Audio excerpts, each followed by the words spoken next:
এই গানটা অন্যরকম খবর। তাই আমি মনে করি ভক্তদের অন্যান্য করে অন্যান্য জায়গায় গাওয়াও পেছো না খুব। হ্যাঁ, ওইদিকে যদি সম্ভব হয় আসলে আমি তিন জায়গা তার 3 রকম 4 রকম মত আইছি। আমার তো ব্যক্তিগত মত। আমার ব্যক্তিগত মতের কথাটা হলো বন্ধুকে উদ্দেশ্য করে উনি বললেন যে এটা একটা গুরুর বাড়ি, একটা গুরুর দরবার, সে গানটা সেই মতোই হওয়া উচিত। আসলে একটা গুরুর দরবারে দাঁড়িয়ে যারাই দাঁড়ায় ভক্ত না থাকলেও তারা ভক্ত হয়ে যায় এবং গুরুর দরবারে একমাত্র ভক্তের কাগতি নির্মিত ছাড়া আর কোনো কিছুই থাকে না। সেই দৃষ্টিভঙ্গি মায় যদি যাওয়া যায় তাহলে জামাল কামালের যতটি পালা, প্রত্যেকটা পালার মধ্যেই গাজের নাম কীর্তন, গুণ কীর্তন ভক্তের মধ্যে প্রকাশ কম আর বেশি প্রত্যেকটার মধ্যেই আছে, কিন্তু সর্বোচ্চ যেটা সেটা হলো গুরু ভক্তর পালা। যেটা বাউল শিল্পীদের মুখে বলা হতে পারে জামাল কামালের পালাটাকে গুরু ভক্তের পালা। তাই বন্ধুর ওই কথা মতো আমি যতটুকু সম্ভব, অর্থাৎ গুরু জামাল কামালের পালার মধ্যে গুরুকে বিশ্বাস করে তার কি প্রতিফল, আর গুরুকে অনবিশ্বাস করলে তার কি দুর্গতি।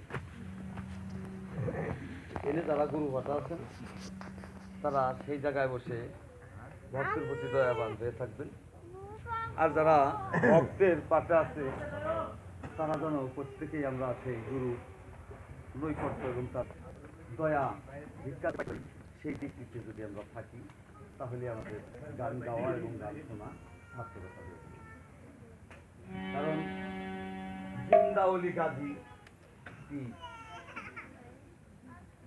তাকে মান্য করলে, অর্থাৎ গুরুকে বিশ্বাস করলে কতটুকু, এবং না বিশ্বাস করলে তার প্রতিফল এই বলা হবে। তাছাড়া ভক্ত জামাল ওই জায়গাটা কথা আছে, ভক্ত জামাল শুধুমাত্র নাম, ওটার মধ্যেও গুরুর পরিচয় আছে, তবে জামাল কামালের থেকে বেশি না, অনেক কম।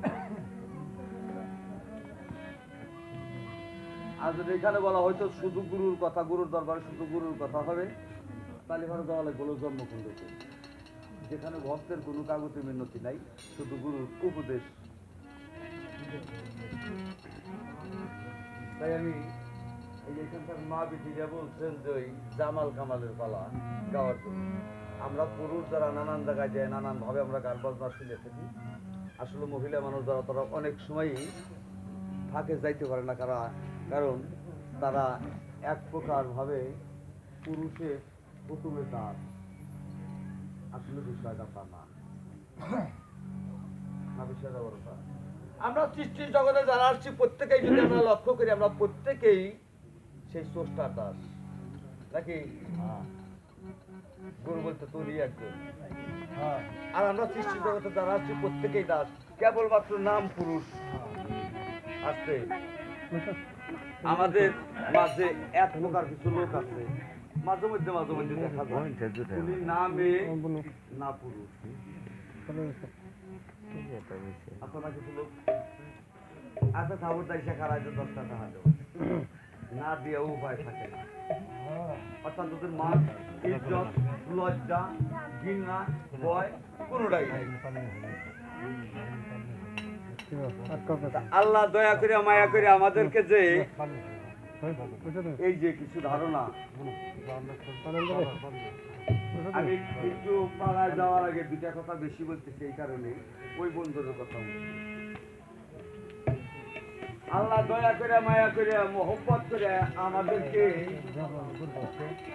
এই দুনিয়ায় পাঠাইছে।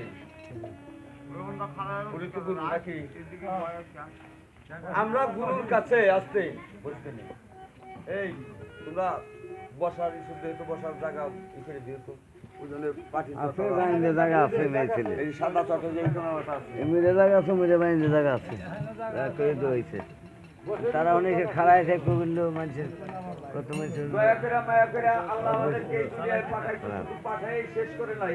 আমাদের না চাইতেই যে সেই গুরু আমাদেরকে কত কিছু দিচ্ছে তা আমরা কোনো সময় আমার হস্ত পদ চক্ষু নাসিকা এই যে 10টা ইন্দ্রিয় শক্তি আমি